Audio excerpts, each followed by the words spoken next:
अर्थात सुरुवात जी आहे ती ठाण्यापासून करते. कारण ठाणेकर हे आता निवडणुकीला सामोरं जात आहेत. ठाणेकरांच्या मनात अनेक प्रश्न आहेत. वाहतूक हा ठाणेकरांच्या समोरचा सगळ्यात मोठा प्रश्न आहे. येत्या काळामध्ये या वाहतूक कोंडीवर आपण काय पर्याय किंवा एक समाधान लोकांना देऊ शकाल? मुळात वाहतूक कोंडी जर आपण बघितली तर हा सर्वच ठाणेकरांचा एक जिव्हाळ्याचा विषय आहे. आणि कारण सगळ्यात मोठ्या प्रमाणात ठाण्यामध्ये हा चाकरमानी राहत असतो. तो मुंबईला जॉबला जात असतो. तो सकाळी ज्यावेळेस निघतो 6 to 9 आपण ज्याला म्हणतो, की तो सकाळी 6ला निघतो आणि रात्री 9ला घरी येतो. आणि त्याच्यामुळे त्याला रस्ते, त्याच्यामध्ये ट्रॅफिक, मोड ऑफ ट्रान्सपोर्ट, मग तो पब्लिक ट्रान्सपोर्ट, या सगळ्या गोष्टी फार महत्त्वाच्या असतात.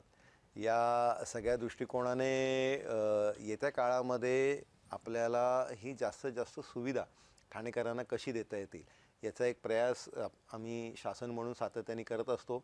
मागच्याच काही वर्षांपूर्वी आपण टोल याच्या संदर्भातला एक फार महत्त्वपूर्ण निर्णय, हा सर्व ठाणेकरांना दिलासा देणारा निर्णय शासनाने घेतला आणि त्याच्यामुळे निश्चितच ठाणेकर सुखावले गेले.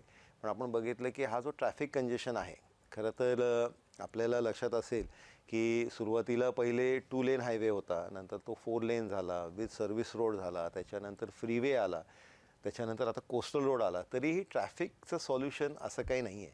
कारण आपण बघितलं की लोकवस्ती वाढते. जशी लोकवस्ती वाढते तसं प्रत्येक घरामध्ये एक गाडी होती, ती आता 2 गाड्या झाल्या, एक गाडी आणि 2 व्हीलर झाले.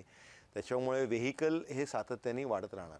याच्यासाठी मला पर्सनली असं वाटतं आणि जे मी सातत्याने अधिवेशनामध्ये किंवा वेगवेगळ्या प्लॅटफॉर्म्समध्ये मांडत असतो, की जिथपर्यंत आपण इफेक्टिव्ह पब्लिक ट्रान्सपोर्ट ही लोकांना उपलब्ध करून देत नाही, तिथपर्यंत याचं एक ठोस सोल्युशन होणार नाही. ज्यावेळेस मला विश्वास वाटेल की मी माझी गाडी रेल्वे स्टेशनच्या, मेट्रो स्टेशनच्या बाहेर लावून मला त्या तिकडे नक्की एक सीट भेटेल, की ज्याच्यामध्ये मी बसून कम्फर्टेबली माझ्या ऑफिसला जाईन. दुसऱ्या स्टेशनला उतरल्यानंतर माझं ऑफिस हे जवळपास असेल किंवा त्याला तत्सम अशी एक दुसरी पब्लिक ट्रान्सपोर्ट उपलब्ध आहे. तर निश्चितच लोक जास्तीत जास्त त्या